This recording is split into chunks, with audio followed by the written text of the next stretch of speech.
Hey, boys and girls, here's your next lesson. I'm going to introduce the next unit on the Civil War. I think you'll like it. It'll be the last one of the year. Here we go. I want you for check-in today to recall this picture. It is a term that we talked about in the past, and it would lead to the Civil War. Okay?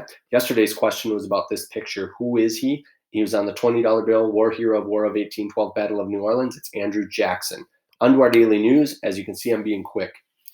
In our last class, I introduced the concept of manifest destiny with this picture. We talked about Oregon Country, Texas, California Gold Rush, and the Native American Indian removal. You should have a good idea of how those contributed to America's expansion. You should by now have your DBQ submitted. If you don't, it's worth 10 standards, so you better get that in.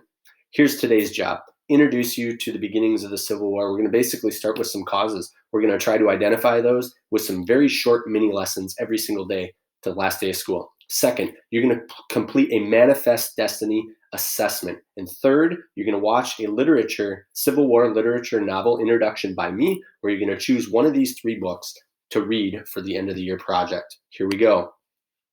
All right. One of the events back in 1854 that would lead to the Civil War was the Kansas-Nebraska Act. So I'm going to pull out this picture in this map.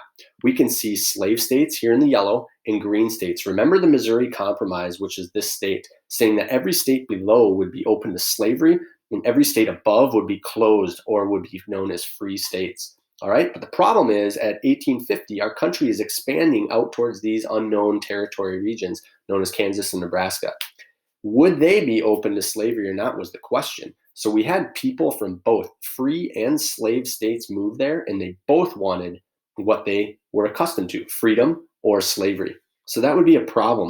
It would end up leading to the repeal, that means the throwing out of the Missouri Compromise and putting in place popular sovereignty, which is allowing the people to vote in these territories for slavery or to remain a free state. This would be a huge, huge problem, right?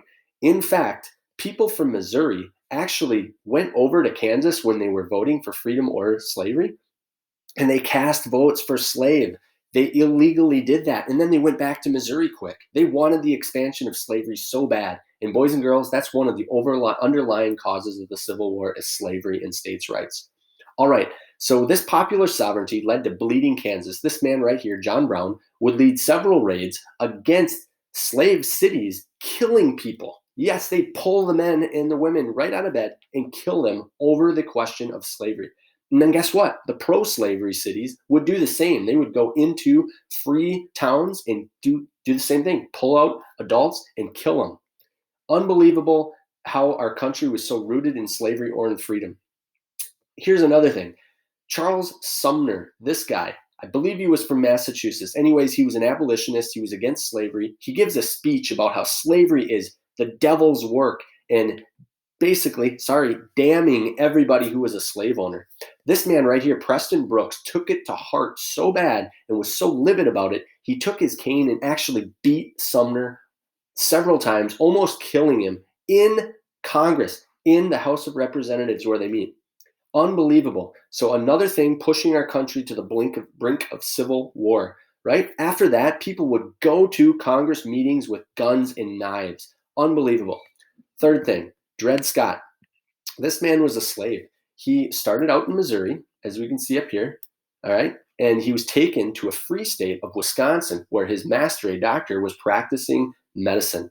And while there, he figured he was free because that was a free state. He ended up moving back down to Missouri, and he sued for his freedom. It didn't work because the Constitution said that slaves are not in the Constitution. And thus, Dred was a piece of property, and he could not earn his freedom because he was property. This, too, would lead to the Civil War. All right, let's look at your assessment now. I want you to stop right now, go to the Chapter 12 Manifest Destiny Assessment, and get 100%. That's right. You can take it as many times as needed. It's only 6 questions, and you need to watch the Wednesday 5:20 lesson. It gives you all the answers. So here it is, Pathway, Chapter 12, Manifest Destiny. You click on this, take it as many times as needed to get 100%. All right. After you're done with that, I'm going to have you jump in and watch the Civil War Literature Summative Final Project video. Go back to updates, watch this, and find out your 3 options. Take care.